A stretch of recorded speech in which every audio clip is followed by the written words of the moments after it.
Yo, what's up, BoFlex TV?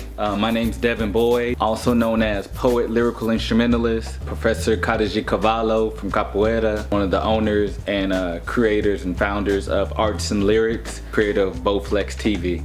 So just to give a little, a brief history or my background, just who I am as an artist or an individual, however you want to. As far as me as a capoeirista, I've been doing capoeira for over 20 years. Been writing poetry for maybe over 15 years or so. I don't even know. Been into music forever and been getting more into film and video over the past maybe 10 years or so. So I like to say I'm not the jack of all trades, the master of none, but I'm the jack of all trades, the master of some. I do have my strong points such as poetry, audio, capoeira. Capoeira is like my backbone. Poetry, that's my language. I'm a poet. I speak poetically all the time. My heart beats musically. That's the rhythm of my heartbeat is always music. You know, that's the blood that runs through my veins is music. Originally, I used to use drawing as kind of as my self-expression, as my escape, you can say. And then as I got older and more lyrical, then poetry kind of took over that. I stopped drawing a lot, but I started getting more into the digital where I was doing more graphic design. So at the time I was, really heavy into poetry and doing graphic design. But then I went to school for music. So I attended this community college, Collin County Community College, for their audio engineering program. So while I was there, I was still doing graphic design and still doing poetry. So as far as me as a poet in college, there was a slam competition. I want to say it's maybe my second slam competition that I actually got into, because the first one I went into, I totally bombed it. I thought I had everything memorized at the time. I was going over it while I was sitting there waiting, and when I got up there, I started, going good, and then my mind just went blank, and then that was it. And I was just like, forgetting. I just sat down. I was like, well, better luck next time. I had time to kind of work on that and see what I need to do better. So when I got to that slam, I didn't win. I got second place, but after I got that second place, there was an advisor at the school who approached me and some other students and asked if we wanted to basically go be a part of the college's slam team, where we competed against other colleges, which was really cool and fun and a good experience. From there, once we kind of, settled down from that, me and some of the members, we started a student organization, which actually got recognized as a recognized student organization there for Collin County Community College, called SOAP, which stood for Sounds of Articulate Poets. From there, we did different open mics and a couple different events, but mainly really centered around poetry and open mics, where we actually got to see some people come out of their shells where they have never performed poetry in their life. They might have been a writer and this might have been the first time on stage, or even if some people didn't do poetry, some people got there and did comedy. Again, during this time, again, I'm still in school for music, so I'm starting to kind of work with different artists here and there to try to, really grasp this whole music thing. After Collin County, I went to Media Tech Institute in Las Colinas, where I started to get a lot more hands-on with music and audio engineering, which is really what I was going to school for. So while being in school, I had access to studios, so I got to work with a lot of different musicians and bands, and I even got to put a 7-track EP for this heavy metal band called Josephine Burning. We got to put on iTunes through TuneCore. Working with them just helped me learn a lot about just the music industry and the business side of it, and understanding about trying to get gigs and putting that package together, and EPKs, electronic press kits, and just really get a good understanding of that, and help me really understand how to mix bands and make the sound a lot better. So that, again, another great experience that I had. And through that, again, working with other local artists, I'm also doing live sound gigs. So basically, while being in school, I kept trying to find ways to apply the different things I was learning. So once I got out of school, I can, keep trying to move forward with that. However, while being in school, I was gradually kind of, dabbling and getting more into like film and video. Basically started reaching out to some of my friends who were in the film so I could, do all their sound effects and ADR and post-production for films and different projects they were putting together. And after a while, like I said, I was trying to get more and more into it, so I started doing my own little thing, just like messing around. Wasn't as great at shooting as of yet, but I definitely started to get better at editing. So while all this is going, my mom and I started this company called Arts and Lyrics. Kind of as the name says, arts and lyrics. Lyrics kind of, you could say, centering around me being as a poet and her being a playwright. So that lyrical, that literary, writing, that style of art. And then the arts part really just kind of the bigger picture of the word art. So what we wanted to do with Arts and Lyrics is help any artist the way that we can with the resources that we had. No, we didn't have the biggest budgets to do anything like that, but so what we started doing, again, her being a playwright, so we started putting on stage plays.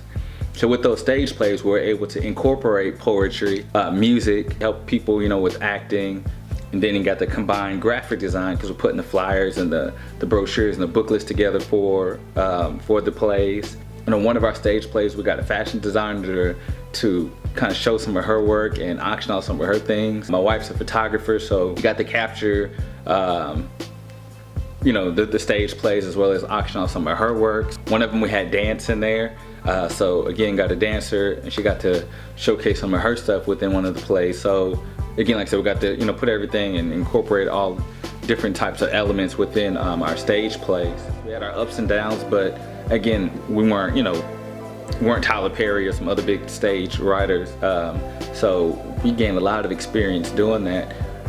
From there, we got into a web series, and I think we had 2 or 3 seasons of that. A little bit, I started something called Writer's Block, which still is on our YouTube channel for Arts and Lyrics. But Writer's Block was actually a collaboration with me and Temporary Space Studios by James Sellers. Look him up as well. But basically, Writer's Block was, the idea was to basically just kind of, what was these things called? These sporadic things that people did, randomly. I can't remember what they're called, but the idea was to really just go anywhere and just stop randomly somewhere and just do some poetry. And basically just divert everyone's attention from whatever they were doing at the time to us doing poetry.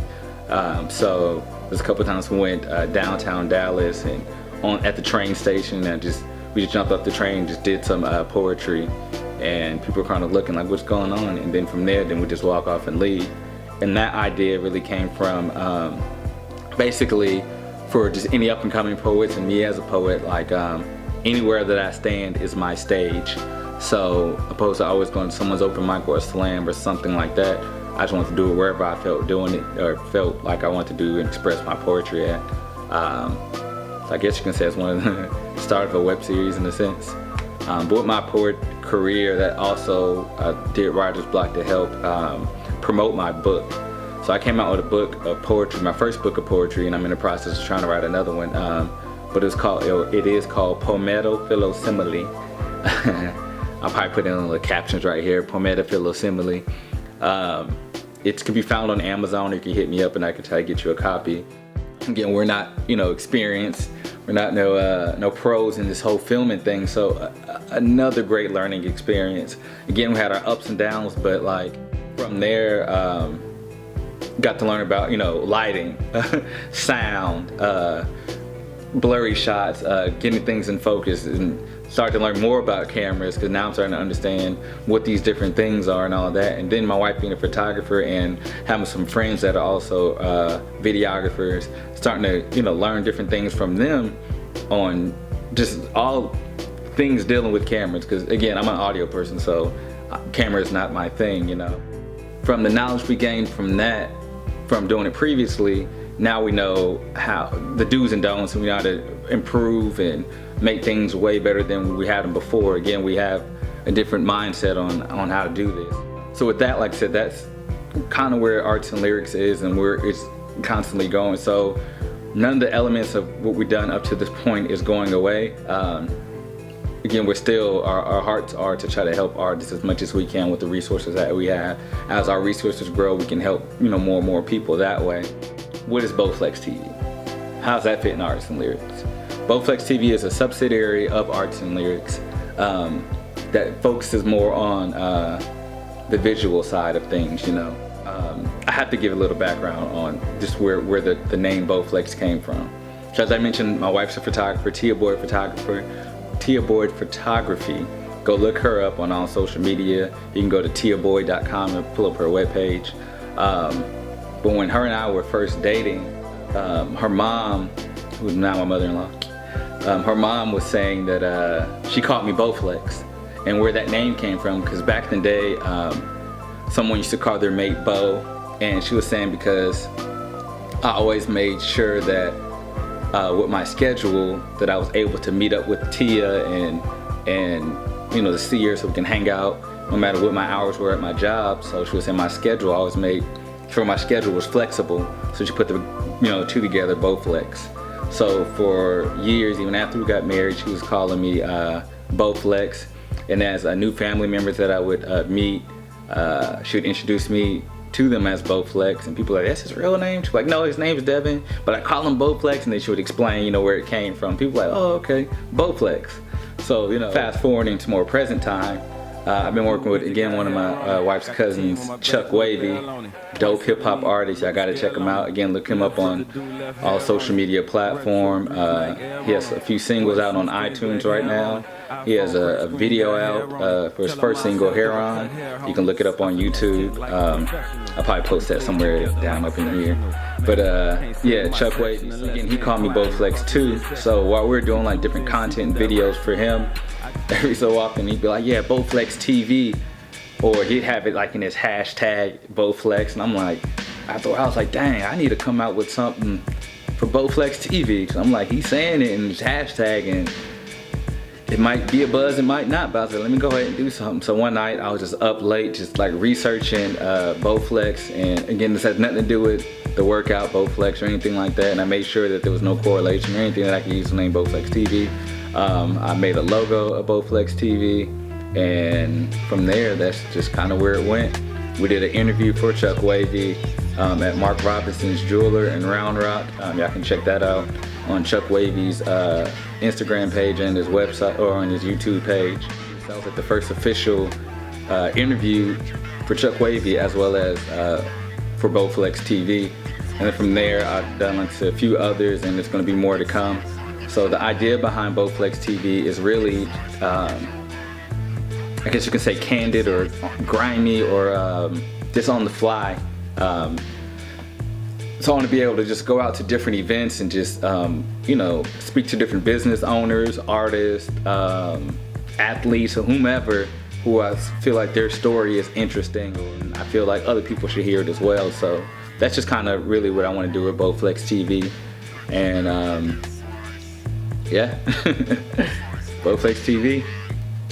So just be looking out for more things to come from Arts and Lyrics. Again, like I said, we have some stage plays coming up in our near future. Visit Tia Boyd Photography or tiaboyd.com. Again, check out Chuck Wavy. Check out Melanated Marketplace. I'll probably try to list all these logos at the end of this. But again, I'm Devon Boyd, creator of BoFlex TV. I'm out.